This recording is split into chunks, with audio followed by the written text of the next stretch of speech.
The Russian army, hardened by combat like the Ukrainian army, would surpass Europeans in some areas, especially drones.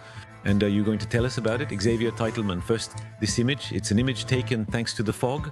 Because that matters in this kind of situation, with Russian motorcycles and soldiers entering a part at least of the city of Pokrovsk. They've been trending on social media for hours with this Russian army appearing strong or weak, but always clearly experienced. Well, what can we say about the state? Let's say first the morale of this Russian army and its offensive character. Well, first of all, when you look at the world's second largest army, it's moving around in civilian cars with motorcycles. It's not the army we used to know. But the reality is that they have an ability to accept losses, to have casualties. I spent time with the drone operators. There were fields and about 10 dead. They were still sending 2 more guys to check if any defense remained on the other side. Both of them died, and the Russians started shelling again with artillery. So the Russians have the ability to accept losses on a daily basis. And the fog you see here, that's what saves them in this situation. The Ukrainians, overall, the front is holding because drones spot Russians from 20-19 miles away. They use artillery 20-19 miles ahead. When they're under 10 kilometers away, the tanks appear. At 5 kilometers, the drones arrive. But when there's fog, there's no doubt, there's no Ukrainian observation, and so they don't have the ability to stop them. And so they're going to overwhelm the defensive line, because usually when the Russians send 20 men, only 5 or 6 make it to the defensive line, and the Ukrainians are able to defend themselves. When 30 or 40 arrive at once, they're overwhelmed, leading to real urban combat. Does it have a psychological dimension? I mean, when I hear that, many French soldiers, especially in foreign operations, are very brave and experienced. But honestly, there aren't many of them, like the Russians or Ukrainians, who are that tough and seasoned. We lack high-intensity combat experience, but we do have combat experience. We have real commandos who are very, very well trained, who are incredibly effective for the wars we fought up until 2022. But war has changed. For example, when we speak with Ukrainians and watch NATO exercises, are there about 10 soldiers advancing tactically behind an armored vehicle in Ukraine? Russians or Ukrainians? Approaching an armored vehicle closer than 50 meters is suicidal. You can't form a group of 3 or 4 men because you'll definitely get hit by in first-person view. They're always around. All right, I'm getting in. You give... The timing for all the missions, that is. Yeah, we remember the Cold War. We used to make these columns, we would say, by tank, by missile, by man, etc. We're balanced, though we had little reason to reassure ourselves, yet we still did today. Suddenly, you feel dizzy, realizing there's inequality in both drones and manpower. But in terms of mass, we're bigger. But in terms of the ability to produce daily consumables, we're dwarfs. The Russians and the Ukrainians, both of them, consume and produce 10,000 to 15,000 kamikaze drones per day. We produce, at the European level, totally combined, only a few hundred per day, and they're not at the level of what the Ukrainians are doing. Our standards are 2 years behind. Before... Discussing the anger, do you recall the Yugoslav war? I was often struck to see Western European soldiers suddenly confronted with Croatian, Serbian, Bosnian soldiers and so on, who clearly had a frightening fighting rage. But Yugoslavia was smaller. Here it's much larger. There is a resilience in the seasoned, rugged soldier. Ruggedness is also seen in the Foreign Legion. It's true we have it. I wouldn't say we've lost it. As if they have great value, performance and effectiveness. But the big difference, once again, is their acceptance of death. In fact, the Ukrainians themselves say they want to die for their country. We allow them to die for their country. We help them. Ultimately, we can't just accept that 80% of our assault group will die, but proceed anyway.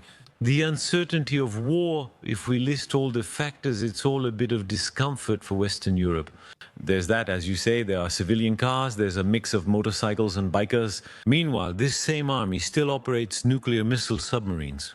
Because their army has adjusted to trench warfare. Quantity is more important than the quality of each piece of equipment, and they've adapted to reality. A concrete example, France and all European countries. We have anti-tank missiles, which means we have a missile that costs 200,000 euros, and you need to have direct visibility of the enemy to be able to fire. In Ukraine and in all future conflicts, it's suicidal to be in direct sight of a tank or even an enemy. They rarely see their enemy in this war and are mostly killed by first-person view kamikaze drones. In Ukraine, they use kamikaze drones costing 500 times less than anti-tank missiles, hitting targets with 100% accuracy and piloted to impact. And that's it. The big difference is that their doctrine has evolved, and so the equipment they produce has evolved as well. Help us understand a number of images to support what you're saying. We're still in the Pokrovsk region, 7 kilometers from the city. A Ukrainian tank advances in Rodnitske, firing on a building held by Russian forces. So the war on the ground continues. Obviously, there are some very, very tough battles around Pokrovsk. A few days ago, I was in Kramatorsk during the major concerns about Pokrovsk. Maybe you saw those images of Ukrainian commandos being dropped by helicopter, which faced criticism. At the time of the operation, the Ukrainians were nearly completely surrounded. There were between 1,000 and 1,500 Ukrainians who were in a kind of pocket, whose lines of communication were cut. They stopped receiving supplies, weapons, or equipment. We see this very small line all the way to the north here. We see this pocket in the middle, and finally, this line was completely impassable. These commandos managed to stretch this line again so they could supply the men on the ground and get them out. That means the 1,500 Ukrainians who would have actually been dead or taken prisoner in the coming weeks, now we have the ability to supply them and get them out if necessary. It was a great victory. You have Posted on Twitter, on X1, a long explanation that has been hugely successful, because first of all, you speak with a lot of objectivity. Some spread pro or anti-Russian propaganda, but you argue the Russian army shouldn't be underestimated due to its significant strengths. If we list what you mentioned, the omnipresence of drones, swarms of drones, next we'll create a fully digital battlefield. In fact, we're entering a world where both armies have a digitized virtual view of the battlefield, along with the reality and vulnerability of what we saw as powerful, like tanks and logistics. Let's start with the drone. This image, the multitude of inventions, the RAM drone, this drone that manages to explain things to us. Give us the explanation. Actually, in general, there are these observation drones, which are the ones that allow any side to observe and know what is going to happen ahead. Overall, we try to destroy them. Firing an anti-aircraft missile from launchers costs tens or even hundreds of thousands of euros. Drone collisions will cost you 2,500 euros. But against the masses, now they're making drones that deliberately collide, but not to destroy themselves, but to break the propeller of the one in front. There's a kind of spur. That's what just goes into the propeller and breaks it. They destroy the propeller in front of them. And so this drone will eventually fall. Both sides do this. Some drones also have shotgun-like attachments at the front, or they'll toss small nets that tangle in the propellers, causing the drone to fall. Because once again, images like that, at the beginning of 2025, it was proven that the Russians had lost more than 1,000 observation drones of that category just from aerial destruction. Once again, the Russians have lost over 10 times the French army's January numbers, and it continues at a high rate. It's a fascinating moment. Everyone thinks of the Battle of Britain with English Spitfires and German planes. We're in a moment like that where the whole world is watching what a future war might look like. And on top of that, it's evolving at a speed that makes it impossible, with our traditional standards, to define what our needs are. Normally, we define a doctrine, we see what the doctrine is, we see how it works, so we express our needs, and our industries respond to them. And what the industries are producing today corresponds to the Ukrainian needs of 2022. This means we're not ready now and may only be prepared by 2026, 2027, which is too late. We can't support the Ukrainians because we don't know if mass producing this equipment is efficient and low cost. Discomfort. Why do I feel this way? I recall the missile crisis in the 80s. Some argued neither Russians nor those across the border should have missiles, while pacifists insisted there should be none at all. Why such discomfort today to say to ourselves that we're not on equal footing, but because we still don't change our mindset. We keep telling ourselves that the tank will make the difference on the battlefield and that ultra-technological machines will really be useful. This might be the worst example I've ever heard. The Ukrainians have a lot of ground drones, ground robots for fire support, for logistics, or for mining. The Germans supplied a 5 million euro ground drone. This ground drone is now used as a coffee machine in a drone school. Because it's unfit for combat, because it's too heavy, because it's too fragile, because it has sensors that get confused and fog up. The Ukrainian ground drone costs 20,000 euros and is operational. They can lose dozens daily since they produce the same amount. The interception. Look at this other image. It's a Shahed drone made in Iran, but I think the Russians are making under license, if I may say so now. It's intercepted. We see it's drone versus drone, drone versus missile. So we see that behind him. He's caught up by, I think it's a Sting, meaning you have a whole category of anti-air drones, and the Sting is the main one. It's produced by a company called Wildornet, which I had the chance to see 3 days ago. They have piloted drones that reach 330 kilometers per hour and cause impacts. This company has proven itself by destroying over 1,000 kamikaze drones, shared. And here, what we see coming from behind, you'll see it in slow motion. We see a kind of very small missile coming from above, and so on impact, it's going to make this shade explode. And this little interceptor only costs 2,500 euros. The missiles that were used by our fighter jets in Poland, shooting down this type of missile, even a slightly weaker one, cost between 600,000 and 1 million euros. The chief of the defense staff insisted on what he calls drone swarms, and he says the urgency is that France must quickly equip itself with this type of swarm. Explain to us why this creates such a strong desire for rapid change in the army, in the Western armies. When Russians launch assaults, there are often dozens of motorcycles involved. The Ukrainians are 1 to 3 kilometers behind the front line. They will launch drones, and these drones, one by one, will try to stop or destroy what is coming at them. The issue is that each pilot controls one drone, so after using a drone and taking down one Russian, you need to launch another. This means 2 drones launch every 5 to 6 minutes. With swarm drones, a pilot might launch around 10 drones. When the 10 drones are above the field with the arriving Russians, the pilot can designate directly: first drone, go to this target; second, to that target; third, that target. And in this way, a single pilot with his swarm of drones is able to stop an entire assault. And that's what would make the difference. We don't need 10 pilots to stop 20 kamikaze motorcycles anymore. One pilot can handle it now. Once again, the Ukrainians did it for the first time last October. It's operational, and now it's going to become widespread. Simply drones of that category, it's really an interesting demonstration. I think it was the Chinese who did that.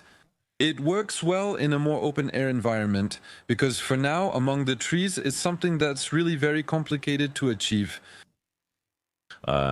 What happens if tomorrow the Russians try something with this type of weaponry? In Estonia, for example, where there are Russian minorities. That is to say, it's not the classic assault with a column.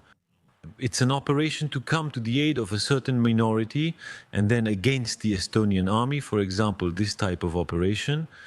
There are French people on the ground, there are other countries there as well, who will obviously provide strong support. I still dare to believe that we have an air force and a navy that would allow us to prevent the Russians from using and massively sending these drones. But here, it's not the Navy, Air Force or Rafales fighting these drones, right? No. But against the launchers. You have positions 5, 10 or 20 kilometers behind the contact line where large numbers of these drones will be launched. If we identify these areas, then we can prevent their launch, because, on the other hand, the reality is that on the front line, if tomorrow the French army is faced with 1,000 or 2,000 drones per day, it is completely unable to cope. That's true for all NATO armies. Only the Ukrainian army knows how to handle it, because they do the same thing. And there is real suffering on both sides. Both sides are suffering, especially on line 1. That is to say, it's not line 0 that is the most dangerous. It's those behind and those who launched these drones. If they are hit, both Russians and Ukrainians can respond similarly. Assaults that have a much better chance of reaching the contact line. You clearly say how much these images show that conventional ammunition, the shell, until now, remained. Since 1914, November 11th has remained the foundation from 1914, 1918 to now. So, of weapons, and maybe we're seeing the end of it with this, but a shell, just in terms of cost, a shell produced by France costs as much as 10 kamikaze drones one shell. The probability that it hits the target is still relatively low. You need to fire multiple times at a moving target, but a shell or kamikaze drone guarantees a hit. We'll be able to choose to attack an armored vehicle by the turret or behind it, where it's more vulnerable. So, in the end, for 10 times less money, we have much greater effectiveness. And so, obviously, artillery, which remains essential in many missions, is increasingly being replaced by these types of weapons. You are sounding the alarm about what we thought was so important.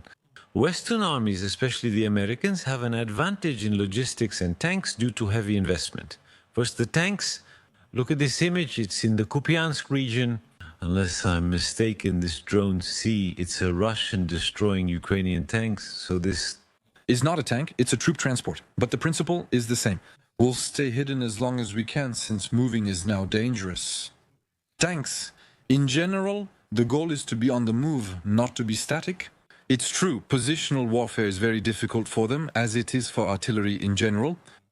So, what is expected of a tank today is to stay hidden, come out quickly, and then go back into hiding. And for example, the advantage of the Caesar, the fact that it can be very mobile, was an advantage because it can fire and escape. Well, that was an advantage until the beginning of 2024. Since 2024, if you fire, radars will detect your location and drones will quickly respond. If you try to escape by driving, you'll die. Today, a shell will be fired. He goes back to hide as quickly as possible. We're again seeing images supplied by the Russians. The same thing occurs on both sides. They use the same tactics. If you don't hide or try to move, you'll be killed. That, once again, our doctrine is to try to escape as quickly as possible before being shot, and there's everything, as if military weapons were really changing fundamentally. You also mentioned we need to space out more than before. We need to space out our men. We need to space out our equipment. We can't group them together. But in addition, the weapons we provide to the Ukrainians are considered by the Ukrainians to be unfit for combat. And so, for example, I was in a place where they had received VABs less than a month ago. That is to say, French armored personnel carriers that were designed to face the Eastern Bloc. Well, these robots, these armored vehicles, they're waiting to receive electronic warfare systems and protective cages. Quite simply because our equipment is not suitable, we have equipment that we don't adapt, and we have doctrines that don't match the reality on the ground. If tomorrow we entered to support Ukrainians or confront Russians in Estonia if faced by Russians, if the Russians use these methods and we arrive with our equipment and our approach, we really have very, very little chance of survival. Yes. Here you're obviously raising the question of reassurance troops, if French, German soldiers, etc., even for reassurance in case the Russians attack. Once again, all this shows that there would be some uncertainty, of course. So in the context of a ceasefire, I dare to hope that we would adapt. What's your phrase tonight? I dare to hope. Ukrainians already know how to do this. We're starting from scratch to recreate their work in a completely operational way with an equipment update speed that's on a weekly basis. The Russians will see something new and adapt, so the Ukrainians will respond. And there's a kind of race, but it's a matter of just a few days. There are updates on the games of history. Why this sudden concern? I'm 58, have seen many officials during the Cold War, but never heard anything like this. They used to say, we're getting ready, we're strong, we're balancing the forces. It's very important in all areas, from nuclear to the top of the base. We have to balance the forces. And now, listen, we have to get ready quickly, very quickly. It could be in 2 years, in 3 years, and so on. So the most skeptical say it's just to get military budgets approved. Yes, but clearly that's not the only reason. No, but our side has a technological superiority that is unmatched. We can see further, our missiles are more stealthy. So why this concern? The Russians are able to produce 50, 100 times more of their system, which is low cost because they accept losses. We will not accept, fortunately, to lose hundreds of thousands of men like the Russians do. If the Russians could have avoided losing so many men, they're not going to take Pokrovsk in the next few days or weeks. You can walk from Donetsk to Pokrovsk in a day.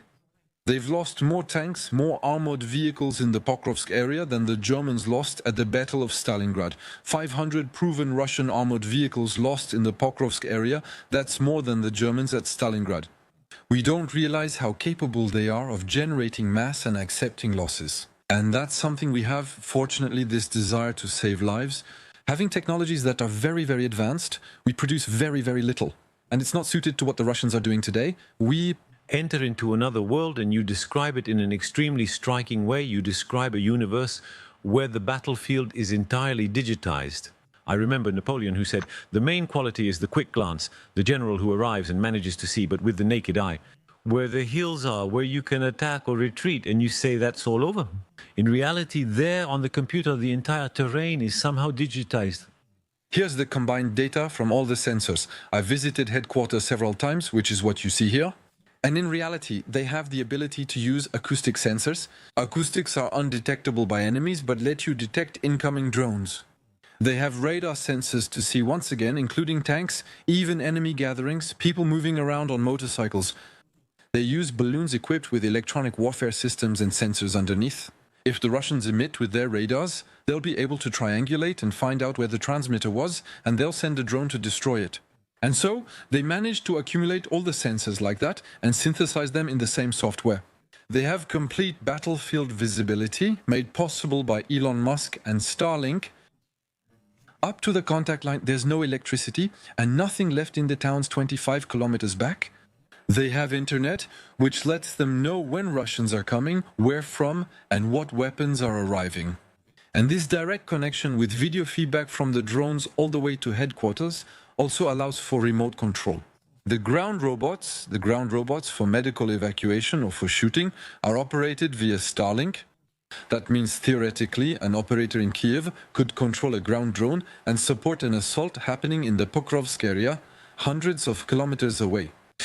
What you're describing is mind-blowing. It feels like history is speeding up just as every war accelerates things. The moon landing was largely a result of World War II with American use of former Nazi engineers. We're experiencing that kind of acceleration, right? Of course, once again with this question, the Russians are not able to surpass the Ukrainians, neither in technology nor in numbers. They are engaging in a technological headlong rush and they accept the losses. They are still in this headlong rush. But with today's technologies in Ukraine, one thing is certain. For example, I spent a night with heavy drone operators. You can't do logistics by quad anymore, and so on. At night, using those drones, we delivered 20 loads of 40 kilos each of food, water, supplies, and ammunition. For the guys on the zero line, in 2 years we'll be delivering our Amazon pizzas and so on. I'm convinced about using these delivery drones. When we go there and consider these weapons' potential, there's also rapid advancement for the civilian world. The concern, I didn't quite answer earlier when I asked you the question. General Rishu, for example, who is a regular on these shows, says we're not ready. We're not ready because our doctrines haven't evolved to deal with this type of operation. When we debriefed the soldiers, French Ukrainians who volunteered in Ukraine as part of the International Legion, we realized that in 2022, when the French arrived there, they were world champions. They were far superior to both the Ukrainians and the Russians. The Legionnaires and Marine commandos I met then were above average. Today, the French fighters who retire after 10 years in the French army arrive there, and they are unfit for combat. They need 5 to 6 months of training to understand operations, communicate with drones, and coordinate. How do you avoid a drone? How do you avoid thermal munitions? There are a lot of things we don't have feedback on simply because we're not directly connected. When the Ukrainians are trained here, for example, the Kiev Brigade, there are a number of French trainers who also learn because the Ukrainians come with their own guys who have a bit of experience and a number of methods that we're supposed to teach them. In reality, they're the ones giving us feedback from their experience. We'll see some footage of combat in the forest, for example. Khan, the Ukrainian fighter, is involved, and it's actually because of you. He was seriously injured after contact. Is in the hospital. Now, we understand that even this type of fighter is part of this digitized field that we're talking about. Of course, then typically Khan in his operations, these are the last operations he did before he was injured, leads assaults, harass the Russians, gather intelligence, capture prisoners, recover radios, and monitor Russian activities. You need people like that to carry out these missions. The Ukrainians mainly focus on holding the line with 90% of their effort not on offense. So do you still have some units, elite units? Khan, a former French Air Force member who joined voluntarily, was now leading these operations. Well, they learned the reality on the ground. How do you avoid drones? What kind of equipment? Because we have a backpack for jamming. How do you defend yourself with a shotgun? How do you hide from a fiber optic that you can't jam? All of that you only learn with real field experience.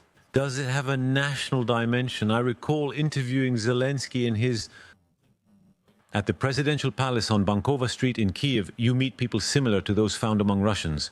Also, soldiers who are very different from our own, who are more polished. A kind of brutality like that of the former Federal Security Service, the former KGB. There is a certain brutality. I'm not making caricatures, but there is a national spirit. Otherwise, nations wouldn't exist in that part of Europe. It's accepted, for better or worse, when it comes to defending their land too. Do you spend too much time with the officers?